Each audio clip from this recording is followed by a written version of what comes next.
Mohon izin pimpinan dan wakil pimpinan serta teman-teman anggota DPR yang terhormat. Saya menimpali sedikit sebelum Sekwan membaca surat keputusan karena ini menyangkut dengan salah satu judul rancangan kanun yang di dalamnya itu salah satu saya yang mengusulkan.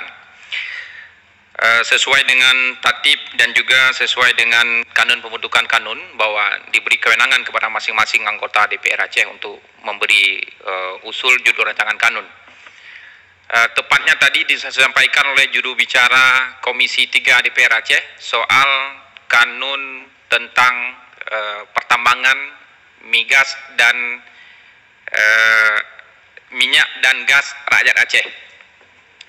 Saya sedikit ingin memberi masukan sebelum kanun ini berjalan lebih jauh, Pak Asisten. Saya ingin menggambarkan bahwa situasi terkini sehingga nanti bisa terpola bagaimana naskah akademik yang akan dibuat itu benar-benar mengenai substansi persoalan yang kita sampaikan. Saya mohon kiranya pertama saya ingin menunjukkan foto aktivitas masyarakat yang selama ini menggantungkan nasibnya di pengoboran minyak tradisional, tepatnya di Perlak, Aceh Timur. Tolong ditunjukkan dengan foto yang penuh.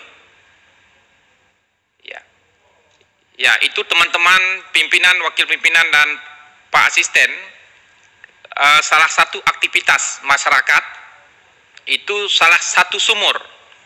Ya, satu sumur. Coba ditunjukkan yang lainnya. Ya, itu dinamakan dengan rek tradisional yang dirakit sendiri oleh masyarakat dengan menghabiskan pagu yang sangat rendah sekali. Kemudian dalam satu rek itu ada sekitar 15 sampai dengan 20 jiwa yang bekerja di sana. Kemudian ada juga, ya ini penariknya ini 2 orang. Dia akan shift siang dan malam. Dia akan mendapatkan jasa penarikan dengan manual itu satu drum Rp100.000. Ya, tergantung berapa kapasitas sumur itu yang akan keluar, bisa jadi 10, 7 dan 20 drum per malam yang kemudian akan dijual oleh masyarakat, oleh pengumpul atau oleh para agen. Sehingga uang yang berputar di satu lokasi di sana itu luar biasa besar. Lebih kurang dari data yang saya miliki ada sekitar 3.000 jiwa yang mengantungkan pendapatan dan rezeki mereka dari eksploitasi sumur tradisional yang ada di kawasan Perlak ini. Terima kasih Pak Is, saya kira substansinya sudah dapat. Sebentar pimpinan. Semua kanun inisiatif ini sudah dipelajari, sudah ditelaah dan sudah mendapatkan kajian dari Banlek, dan hari ini kesempatan kita menetapkan, saya kira substansi yang Pak Is sampaikan itu bisa dinanti dalam proses pembahasan kanun tersebut. Nah, saya ingin mengingatkan agar pada naskahnya tidak keliru karena saya tadi mendengar naskah akademiknya juga saya kira sudah ada semua ya, karena sudah ditetapkan oleh Banlek.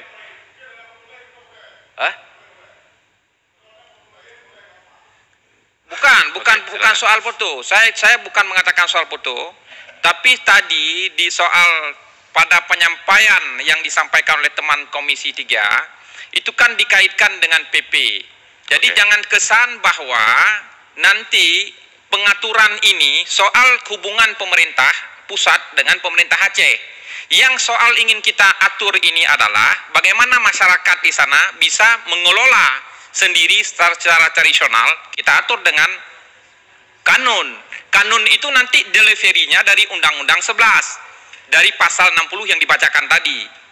Nah, ini yang saya ingin tegaskan sehingga kita tidak salah paham nanti kewenangan pengelolaan oleh pemerintah Aceh, bukan. Kalau oleh pemerintah Aceh sudah ada PP 23 nomor 2015. Nah, itu yang perlu saya ingatkan. Jangan yang terbayang nanti kita bahwa alat-alat ini alat-alat canggih. Tidak. Mereka menggunakan tradisional. Yang ingin kita atur bahwa pendapatan mereka bisa menghidupi anak mereka nyobek irat pak jalan. Nyaman. Maka nyobek ilegal, belegal. Menyonyok per tahun sampai 15 tahun kemudian ini ilegal. Minta pengoknya itu 5 juta. Akhirnya yang ipu rumah 5 tahun lebih karena irat pak jalan. Nah, ini ketua yang ingin saya tegaskan. Jangan nanti pas kita pahami, ini judulnya seperti ini. Oke. Kalau saya malah mengusulkan judulnya spesifik. dia. Jadi kanun pertambangan minyak dan gas tradisional rakyat Aceh.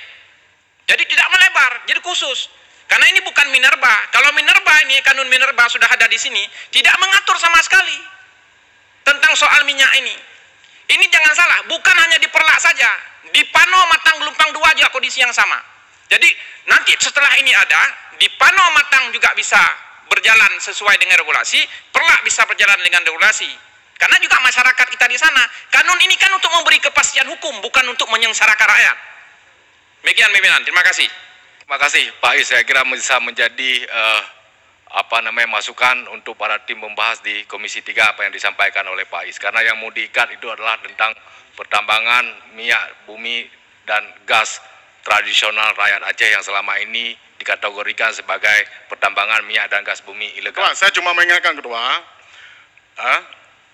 yang disampaikan oleh Pak Is tadi ada benar juga. Karena gini, mungkin Pak Is tidak terlibat dalam Komisi 3. Jadi setiap pembahasan kanun, inisiatornya harus diikutsertakan. Berarti jelas Ketua, yang mana Ketua? Berarti ditambah dengan pansus, ditambah dengan anggota komisi, berarti tambah lagi dengan inisiator. Supaya jelas. Oke, terima kasih Ketua. Terima kasih Pak Muklis. Sedikit Ketua, Singkat saya kira. saya juga singkat. Saya hanya ingin memperkuat apa yang disampaikan oleh Pak Is, bahwa kenyataan di lapangan sebenarnya lebih dalam dari apa yang disampaikan oleh Pak Is. Itu sampai ke tingkat minyak ceceran itu diambil oleh ibu-ibu janda dan anak yatim gratis. Itu bisa menghidupi orang cukup banyak di sana. Jadi yang perlu kita bikin perlindungan hari ini dengan undang-undang kita ini, dengan kanun kita ini, bagaimana masyarakat besok dengan kelahirnya kanun bukan malah tersingkir, tetapi harus terlindungi. Jadi eksekutif hari ini harus berpikir bukan hanya untuk kepentingan pemerintah, tetapi lebih dalam dari itu adalah kepentingan masyarakat. Kalau hanya kepentingan pemerintah, kita udah bangun PT yang besar-besar, udah bangun PT Harun, udah bangun PT ini segala macam, rakyatnya tetap miskin. Yang harus kita pikir hari ini bagaimana rakyat ini bisa cari makan serendah-rendahnya. Jadi sehingga kanun ini nanti bermakna dalam jangka yang panjang. Jangan habis kanun terbit, kisruh pun terjadi, konflik baru muncul. Semua konflik yang terjadi di Aceh karena ketidakadilan. Ini harus diperhatikan Pak Ketua.